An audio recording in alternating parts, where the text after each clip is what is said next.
Chief justice के तौर पर शपथ लेंगे सूर्यकांत और कई देशों के चीफ जस्टिस जज इस समारोह में शामिल होंगे।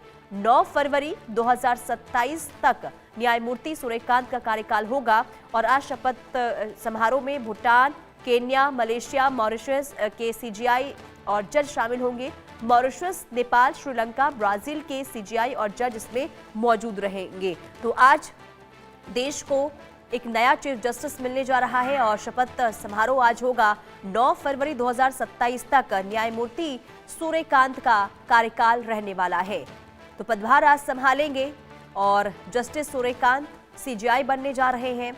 खबर आपको क्या है वो विस्तार से बता दें। देखिए, भारत के नए चीफ जस्टिस होंगे सूर्यकांत। कल BR गवई ने अब रिटायर हो गए थे और इसके बाद आज नई सीजीआई का शपथ ग्रहण होने जा रहा है और सूर्यकांत को ये बड़ी जिम्मेदारी मिलने जा रही है। हालांकि पहले भी देखिए सूर्यकांत जिन्होंने ये कहा कि बहुत बड़ी ये जिम्मेदारी है और मैं पूरी कोशिश ये करूंगा कि न्यायपालिका की व्यवस्था को दुरुस्त किया जाए, मजबूत किया जाए ताकि लोगों का भरोसा न्यायपालिका को लेकर बढ़े। और आज बहुत अहम दिन और आज देश को नया सीजीआई मिल जाएगा। 53वें चीफ जस्टिस आज शपथ लेंगे। आपको बता दें कि सूर्यकांत सीजीआई बनने जा रहे हैं और इसी के साथ ही क्योंकि शपथ समारोह भी भव्य होने वाला है जिसमें अलग अलग देशों के यानी कि कई देशों के जज और सीजीआई इसमें शामिल होंगे। तो देखिए, जस्टिस सूर्यकांत आज भारत के 53वें मुख्य न्यायाधीश के रूप में शपथ लेने जा रहे हैं। वो न्यायमूर्ति BR गवई का स्थान लेने जा रहे हैं। न्यायमूर्ति सूर्यकांत का कार्यकाल 9 फरवरी 2027 तक रहेगा।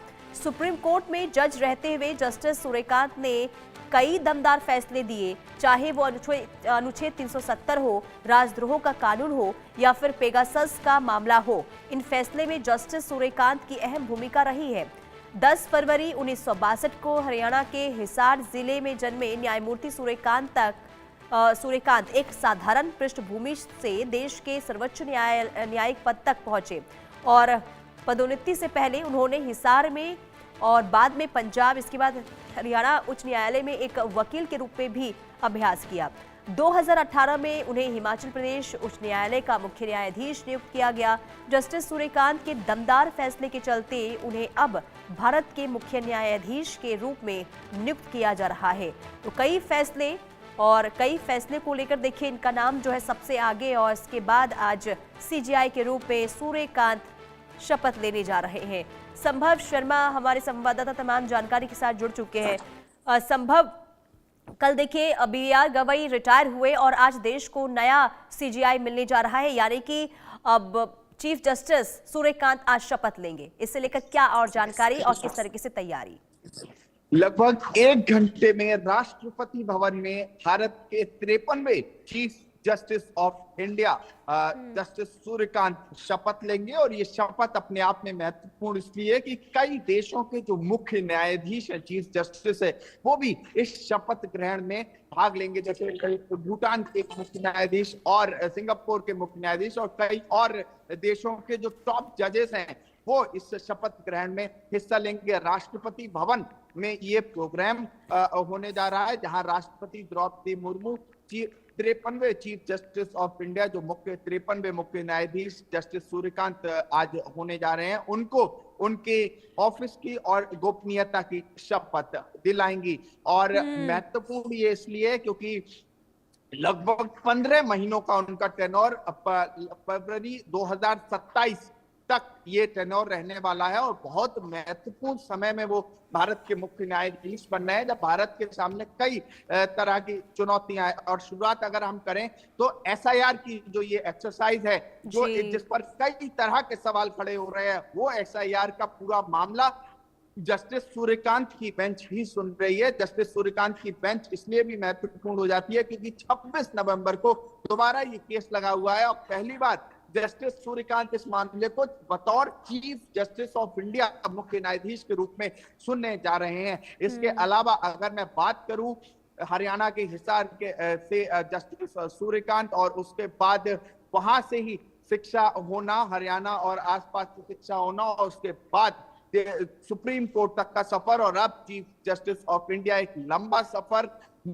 अगर मैं मेरी जो समझ रही है जस्टिस सूर्यकांत को लेके कई कुछ इनफॉर्मल इंटरेक्शंस में हम लोग मिले हैं तो वो एक तरफ तो बहुत पेशेंट हियरिंग देते हैं, बहुत ध्यान से गौर से हर बात को गंभीरता से सुनते हैं, लेकिन जब कानून की बात आती है तो रूल ऑफ लॉ और कानून की गंभीरता और गहराई से उसकी समझ जस्टिस सूर्यकांत की उन्हें और जजेस से अलग बनाती है। एक पेशेंट हियरिंग सभी काउंसिल्स को सुनते हैं। अगर कोई कहता है कि वो उनके कोर्ट में शायद ही कोई काउंसिल ये कहता हुआ दिखता है कि हमें सुना नहीं गया। सब जैसे बिहार की एसआईआर की एक्सरसाइज का मैं एक उदाहरण लेता हूं, सभी को सुना जस्टिस सूर्यकांत ने, और इलेक्शन कमीशन ने जो अपनी बात रखी सुप्रीम कोर्ट के अंदर उसको भी पूरी तरह से सुना, लेकिन अंत में एसआईआर एक्सरसाइज पर कोई रोक नहीं लगाई गई और बिहार में चुनाव एसआईआर एक्सरसाइज के बाद कराए गए और अब ये एक्सरसाइज और राज्यों में कराई जा रही है। अब फिर कई पॉलिटिकल पार्टी सुप्रीम कोर्ट का रुख की हैं सवाल उठाते हुए कि ये एक्सरसाइज अभी क्यों कराई जा रही है, एसआईआर क्यों कराया जा रहा है। उनको भी बड़े गौर से सुना है। कोर्ट ने 26 नवंबर को अगली डेट लगाई है। तो ये जस्टिस सूर्यकांत की एक इंटरेस्टिंग एक पर्सनैलिटी है कि बहुत ध्यान से गौर से हल्की सी मुस्कुराहट से सुनते हैं सभी को और उसके बाद जो उनको सही लगता है कानून के हिसाब से और तर्क संगत लगता है वो काम करते हैं। बिल्कुल भी मैंने उनको कभी टेंशन में नहीं देखा। ये एक चीज जस्टिस सूर्यकांत को और जजेस से अलग बनाती है। आज वो भारत के 53वें चीफ जस्टिस ऑफ इंडिया बनने जा रहे हैं। 15 महीने का इनका कार्यकाल बहुत महत्वपूर्ण रहेगा। अगर हम थोड़ा सा पीछे बात करें कि जस्टिस सूर्यकांत ने बतौर जज सुप्रीम कोर्ट के कई फैसलों में वो रहे, जैसे 370 के धारा 370 हटाने के फैसले को जब चुनौती दी गई थी सुप्रीम कोर्ट में तो उस बेंच में थे।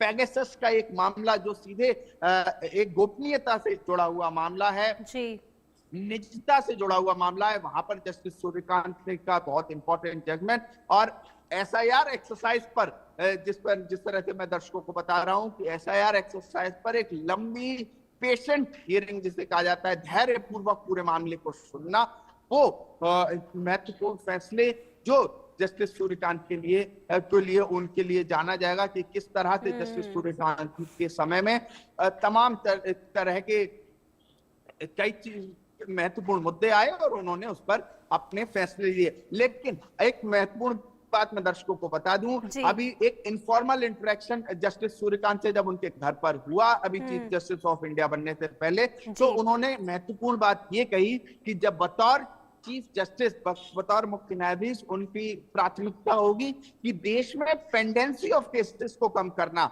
मतलब जो जिस तरह से बड़े हुए केसेस हैं जो सवाल उठाया जाता है अदालत के ऊपर, कई बार जनता कहती बिल्कुल है कि संभव लंबित मामले जो हैं उससे कैसे निपटा जाए, इसे लेकर भी उनका स्टेटमेंट सामने आया है। अब देखना यही होगा क्योंकि सीजीआई देश के वो बनने जा रहे हैं और सबकी निगाहें इस वक्त देखिए सूर्यकांत पर। और देखना यही होगा कि किस तरीके से न्यायपालिका पर लोगों का भरोसा अब आगे बढ़ेगा, क्योंकि उन्होंने यही कहा था कि पद की शपथ लेने के साथ ही मेरा पहला काम यही होगा कि लोगों का जो भरोसा है वो न्यायपालिका की तरफ मजबूत हो, इस ओर कदम उठाएंगे।